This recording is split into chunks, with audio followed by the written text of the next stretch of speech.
Hello, everyone, and welcome to the Crossover Deep Dive. My name is Natasha, and with me today, I have Deandra Pelletier. Hi, Deandra. Thank you for being here. Hello. Thank you for having me. It is such a pleasure to chat with you because I've been listening to your voice for quite some time. You have a gorgeous, gorgeous voice. Thank you. So to be able to get to know a little bit more behind the woman behind the Queen of Opera should be a great experience. Absolutely. I'm very excited to be here and talk to you about it. And by the way, I just have to say, I just heard your latest single on Spotify, and I saw it when I was cruising through Instagram. So beautiful. Did Oh, an bless excellent you. job. Yeah. Thank you so much. So let's go back, DeAndrea, to where you started. How young were you when you started taking lessons and pursuing music? Well, music's always been in my family and in my life and my blood. I started not as a vocalist, but actually as a violinist when I was 10. I started to play, and like I said, music has always been big in my life, but it wasn't until I started to play violin that I had a huge love for classical music. And I heard this song when I was 11. I found out later it was an aria, O mio babino caro. And when we played it, it was an instrumental version, but something kept telling me it felt like it needed to be sung. And then I come to find Mm. out that it actually is from an opera. And that was my first aria I ever learned, O mio babino caro.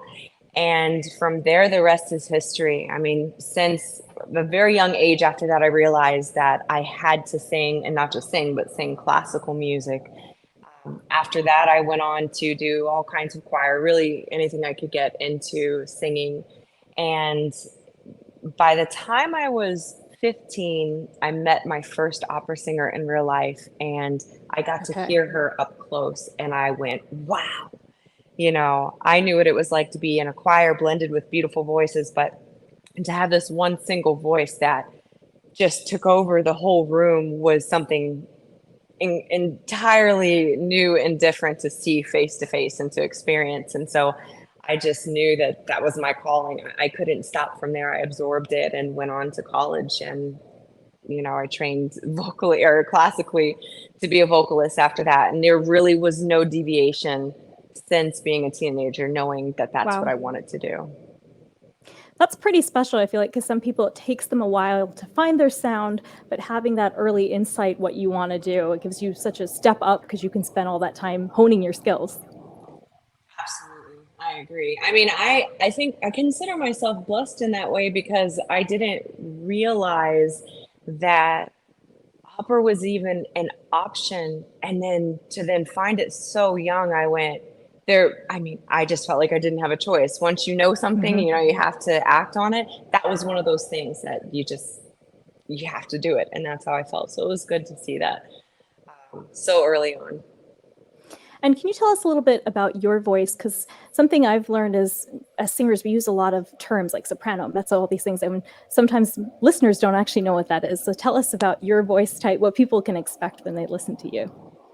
Well, for all intents and purposes, I am a soprano, but as far as the fa goes, if you will, I've always categorized it as a lyric cross, a lyric coloratura, and somewhat dramatic because Mm-hmm. I can do various things, but you'll never really hear me do a very heavy Wagner piece, for instance. When I sing, even if it's more on the dramatic side, it still sounds light, even if there's Mm-hmm. strength behind it. And so that's how I would define my voice. But at the same time, especially because we have the opportunity these days to record music and not just do it live, that also opened up an entirely new way for me to sing where it wasn't just, I guess you could say I was able to do things like Cum Dederit, Vivaldi, where I couldn't have necessarily live because that's in a lower range for me. So I would consider my voice type varying just depending on the repertoire that I do. So when it's recorded, I can do a lot more things than I can do if it were live and you're having to project a certain way. So it really just depends on the set and setting. But if you were to hear me sing live, I'd say definitely, like, for instance, I was Mabel in Pirates of Penzance, and that was Okay. right up my alley. And that was something that I was able to do very easily, although still a pretty challenging role. But because it was in the higher range, I could get it no problem. I was able to execute it after a lot of practice, of course. So definitely in the higher range when I sing live, but anything I do recorded, I don't just stick to traditional soprano. I like to change it up and take even like countertenor pieces and make it my own. Love it. Yeah. And I think that's one of the cool things, like you're saying about recording. It opens so many doors because, you know, the size of the orchestra isn't really determining where it is, right? We can just pipe everything. You can do layers, which is something I love from you. You do a lot of like different layers, harmonies with your voice. It sounds fantastic. Thank you. Yeah, I actually really love doing that. As a matter of fact, that's one of my favorite things to do when I record pieces is that I don't need just that single line voice. I can open it up and play with it and bring more of an emotional experience Mm. to the recording and what you would, let's just say, experience live from one single voice. You can paint the picture a little more when it's recorded. So I think that that's so cool that we can do that in this day and age, and just add more to the experience. So you have quite a few singles out. You also have an album, EXO, is that correct? Tell Yes. us a little bit. You know, you started recording as the Queen of Opera. So maybe we should go take a step back and say, you know, you were Deandra and you were recording, you were doing all these wonderful classical things, and then you became the Queen of Opera. So how did that Yes. happen? Well, when I was graduating from college, I knew for without a shadow of a doubt, I graduated with a BA from the University of Central Florida, and I went, okay, I know that I don't want to necessarily go the traditional route where I go right into any opera houses. I've always been an entrepreneur where I wanted to run my own show. And Mm. so I thought, okay, so how can I apply that with opera? Because opera is pretty traditional and specific as far as the industry goes. There's a certain way that most opera singers go into it. But for myself, I knew I wanted to create a business, not just as a sole proprietor, but run a company, run the whole show. And so my first career, if you will, was not in opera, it was in real estate. But from all of the sales experience and entrepreneur experience and running our own brokerage, I realized I could actually apply this to music, all the while still practicing all the time, doing shows every weekend as the opera realtor. And then right around the pandemic, we were living in Hawaii, my husband and I. And when that happened, being an island and everything is shut down, we're very isolated, not just isolated like everyone else, but truly on an island. And so we had to pivot a bit and say, well, how am I going to do any kind of shows now when everything is, no one's wanting you to sing live? And so that's when it actually opened up the opportunity to think we were about a year into the Queen of Opera at the time. And I said, well, how am I going to continue to expand this brand? And so we just used that opportunity to do more on the recording side. And that's how I became a recording artist, not just live performances, which was amazing because I realized then that I was actually able to reach a more international audience because Mm. we were doing, everything recorded. And so I started to find very quickly because, putting everything out on streaming platforms, well, who's actually listening to classical music? And, so I was able to find my base. I realized that the people of Mexico really love my voice, and Saudi Arabia and Russia, places I would have never even imagined that they had such a reverence and love for opera, to be honest with you. And that's how the Queen of Opera expanded, was because we decided to go into recording the music. And from there, I met a lot of amazing people on social media, and we started to collaborate. So I've collaborated now with so many people, but two specifically, one in Wales, a composer in Wales, and another in London. And that's how EXO came to be. EXO was a collaboration. Actually, the second album we put out together, his name is Simeon Lumgair, and he is a London-based composer. And so I was featured very heavily on his first album, Paperback Fables Opus. And then he said, let's do a full-on collaborative album together the very next year. And so that was back in last year, 2023, in April, we released EXO. And it was just a compilation of songs we both came up together doing, everything from French to Russian. There was a Spanish version of a song, English, and it was all original, classical, very cinematic-esque not necessarily the traditional classical that you would, expect to hear an opera sing. So we were able to mix in his compositions with my voice and create something really special. And I think we even did on that album. Yes, it was on that one, a song called Caedmon's Hymn, and it was in Old English. So I think we did a total of maybe 6 different languages on that album. So it was so much fun. I loved doing EXO. And it sounds like you guys are really playing off of each other. I mean, what's that like? As classical singers, so much of the repertoire we interpret has been done before. So we're either historically looking and see what the composers wanted, or guessing. But to have the composer there and to compose yourself, what's that like? Oh, it was a completely unique experience, I have to tell you, because up until then, I had never personally composed anything on my own as far as an original piece. And so that album actually was the first time I got to do that. The second thing is, like you said, yes, it was a very much a feeding off of each other artistically and saying, okay, so what can we do next? And as a matter of fact, the first song that came to be on the album was the one that I had composed with my husband, and we showed it to Simeon, and he's like, "Oh my gosh!" And now here's the back or for the foundation for it.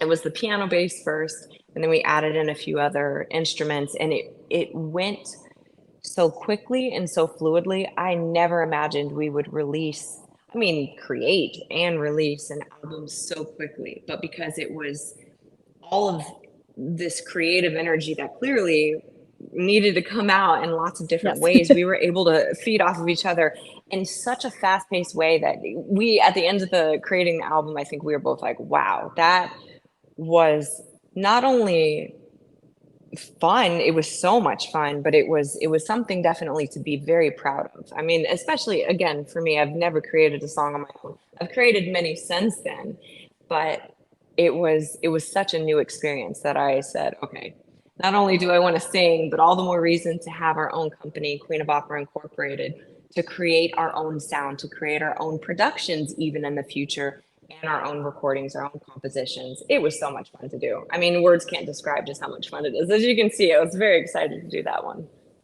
It's a very compelling album too, just like the emotions that you hear coming through on that. Something I also really appreciate from you is that you will release operas and then you will release popular covers, and I feel like you don't treat them any differently, where you speak differently to the audience. You're just like, this is great music, here it is. But for you, when you're picking those different styles, like do you have any criteria, or you're just kind of like, I like it, I connect, let's do it? Really, that's what it has always been, is if I connect with it, if I in some way am emotionally drawn to a piece. Okay, so for instance, the first time I learned Sposa son disprezzata, Vivaldi's Mm-hmm. piece, I just happened to hear Cecilia Bartoli singing it. It was on Spotify on the radio, and I was so inspired by it that I learned it, grabbed the sheet music, got a backing track for it, and recorded it all within, I think, really it was like 72 hours. I was Wow. so involved in it. And so when I'm really inspired to do something, it happens very quickly. And otherwise, I mean, really, I've never run out of pieces to be inspired by. So typically that's how I choose what comes out. Now, what I do as far as strategy, though, is I'll put out one pop piece that I've made classical. So, for instance, when we released the single Heather earlier this year, it was a Conan Gray, Conan Gray single. And my husband and I heard it, and I said, that would be really pretty classical. And then we choose, the whatever language will serve it best, because I am a classical singer. It's not always English, just depending on the range. So first I have to be inspired. Then we'll find out what language does it sound best in. And then from there, make a composition or an arrangement around my voice. So we'll get in our, whoever's collaborating on it at the time, and then just create something around the voice, whatever sounds best. But I think the criteria is always being inspired. But I'll do a popular piece, and then I'll do a traditional classical piece, because I really do enjoy doing both. As a matter of fact, there's a single that's coming out in a few weeks, and it's Wicked Games, and that's Chris Isaac. And that piece is definitely not a classical piece, but I was so inspired to do it. I heard another version from Il Divo, and I noticed that you had actually interviewed them, which I think that's fantastic. That And was fun. they, yeah, I bet it was. That's so, when I saw that, I went, wow, that's amazing. But they did a Wicked Games alternative, I want to say, because they called it Melanconia. And I heard that version. I heard another epic version, and I said, oh, okay, I think I can do this. And so we're in the process of recording that now, and that's in Italian. So it really just depends on the range. But always, to answer your question, long story short, always inspired first. I like that you kind of take each song individually, because I think sometimes there is a habit, just because Italian has such beautiful vowels, that it's like this might be the only language. But like you're saying, you sang in French, you sang in Russian, all these different languages. There's Yeah, other options that might fit the character of your voice for yeah, that piece. absolutely. So tell us about, you had a very clear direction that you loved classical music. And how have you tried to share that love of opera? Because sometimes it's such a beautiful art form, but I think people may think it's not for them, and it is for everybody. But how are you trying Right. to bring people in? That's actually been our whole thing to begin with, is that I decided that I didn't want to sing necessarily, not that there's anything wrong at all with a traditional way of embarking on an operatic career, but for me, I always wanted whoever I met, whether they knew opera or not, whether they liked it or not, to hear my voice and inspire them to listen to it.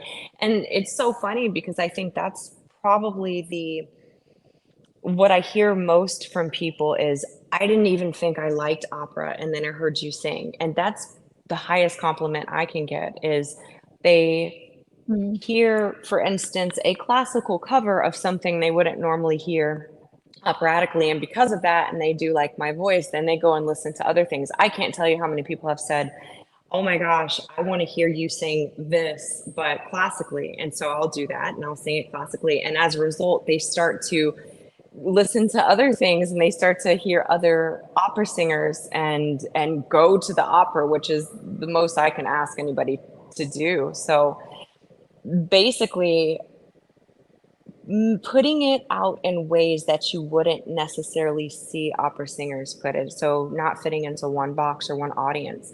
The majority of my fans are not, or were not, opera fans before they heard my voice. They actually liked more mainstream music. So I think that says a lot, that they like my music so much that they go on and continue to like opera after hearing me. Yeah, and great music is great music, right? So if you can get them to appreciate it, that's fantastic.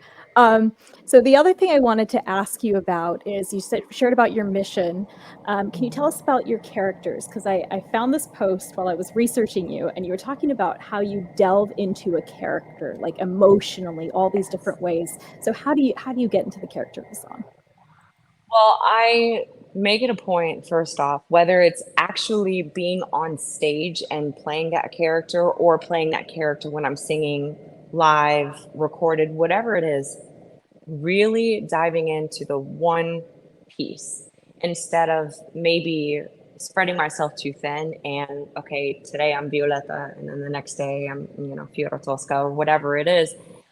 Anytime I start to learn a piece, and and especially if it's a piece that I'm not entirely familiar with. Actually, pieces that I am really familiar with, I try to wipe all preconceived notions, but really understand emotionally, why was it that they felt this way and compelled to sing it? Understanding, yes, of course, a composer is doing it, but even understanding the composer's point of view. What were they going through? So a lot of times what I'll do is I'll go in and start to learn more about the composer as well, and what they were doing. Believe it or not, I couldn't believe how many things I've been able to find about composers during certain writings of pieces. And so I try to understand where maybe they created a story around their own personal experiences. But I sit and I ask, well, what kind of questions would I be asking if I was this person? Where would my frame of mind be? So there's a piece, and I don't know the character's name, but it's from Cavalleria Rusticana, and it's Mascagni's the composer, Voi lo sapete. And when I first started to learn the piece, because I didn't know anything about it, I sat and just with the lyrics though at the time, and tried to understand why did it feel so dramatic? And then come to find out, she's saying to her would-be mother-in-law, you know how much I love your son. So she's appealing to the mother-in-law. It's not just the soon-to-be husband or fiance, but because he's betrayed her in this opera, she's appealing to the mother-in-law. So it's a little bit different. It's a little more frantic, I feel like, trying to appeal to her mother, since she's like, I love him, and this woman doesn't love him the way I can. So that way someone else can plead on her behalf as well. So it has a little bit more of an edge. And like I said, a frantic edge. And so I really try to get that emotion. Another thing I feel like language plays a huge role in singing, more so than you might think. So I know that when I'm singing French, for instance, it's more of a romantic edge versus Italian. I've always found it's very dramatic and over the top. Almost every aria I've ever sang in Italian is extremely dramatic. It never really fails Yes. to be that.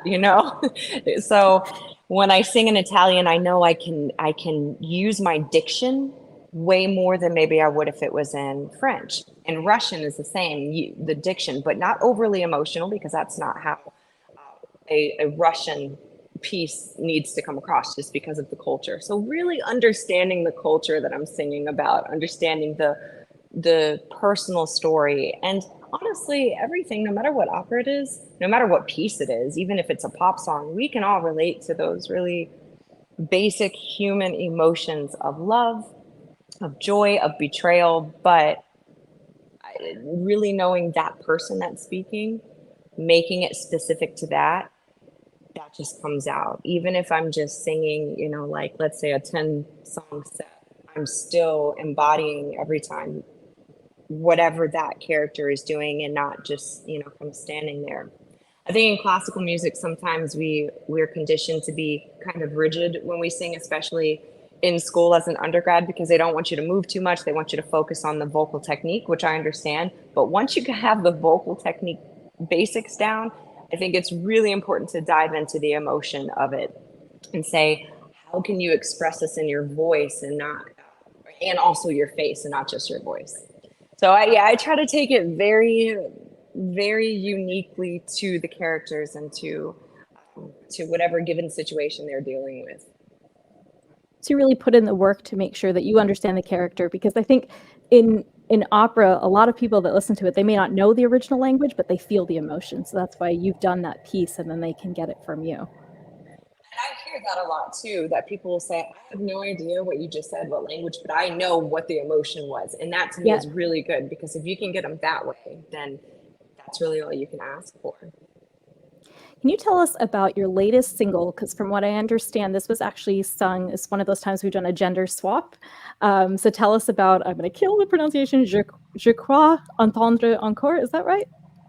Okay, so I'm like the last person to ask, to be honest. As much French as I've sung in, and I'm gonna tell you, French is my weakness. I love singing in it so much, but every time I say even this title, that's why I said, "Oh, je crois." Okay, je My crois. understanding is je crois entendre encore, but I could be wrong. To be honest, if it's an It Italian, rolls off your Spanish, I tongue got much it. better That's than mine. I still don't say it right. So I said, oh, je crois. So, so this piece was a piece that I heard in a movie in The Man Who Cried. And I was like, oh, wow, that is so pretty. And I know it's a tenor piece, and it's the range wasn't exactly what I wanted, but I never let that stop me. If I like I said, if I'm inspired emotionally, then I'll put everything else around that and make the center point, okay, is it grabbing me emotionally? And so I heard that song being sung. They were in an opera, and it's from the Pearl Fishers. And I just started to play with different keys, and I'm like, well, maybe it shouldn't be in French, because although I do love singing in French in the mid range, when it's higher, it can prove to be a little more difficult for me. So I end up using like Russian, Italian, or Spanish. So I tried all different languages, but I ended up with Italian for that one. And the first thing I actually start to do with that piece, but also others, is once I learn it fully, I go and sing it live 1,000 times. And Smart. based on the response of the crowd, if they're like, oh my gosh, I want to hear that again, which I got a lot with that one, I say, oh, okay, so this is definitely one I want to record because this is what people want to hear. Now let me make it available on the streaming platforms. And so if I can tell that it's resonating, and not again just an opera audience, but those who don't know anything about what I'm singing about, especially, those are the opinions I actually hold most valuable because it's more from an emotional standpoint. So Je Crois was like that. Every time I sang it, everyone would request it again and say, can you please sing that?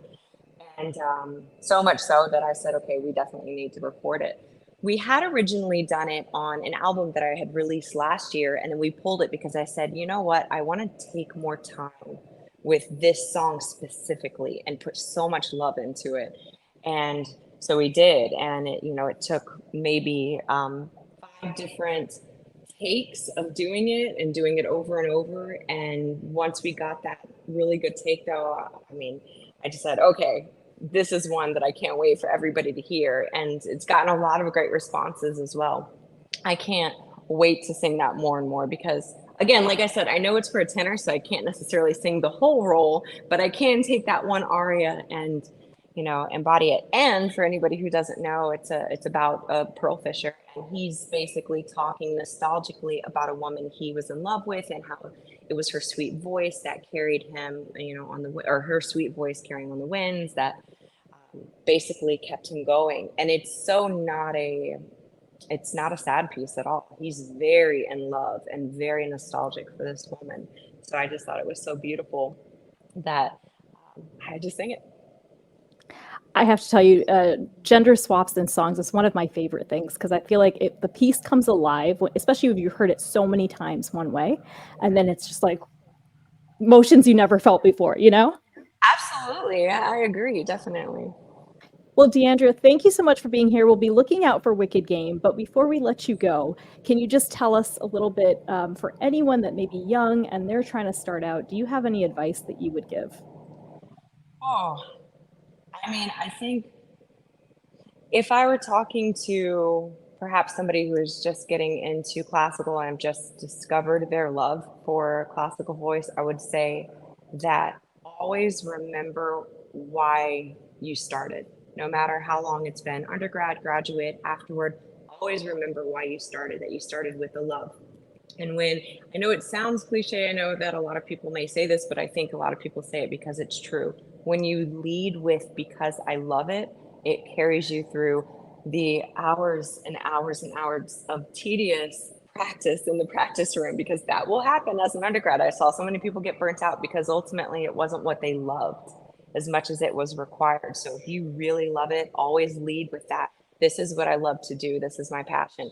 And when you do that, it's going to get you through those times that it's not always fun. It can be, to be honest with you, quite boring to sit and to vocalize over and over things. But when you remember why you got into it, and especially the response of the people that you get to share your voice with, I feel like that definitely will keep anyone going, no matter the age. But especially when you're young, no, you have to really love this to keep it going. I love that. Well, thank you so much again for joining us, Deandra, and Thank you. come back when Wicked Game is ready and more music. Yeah, absolutely.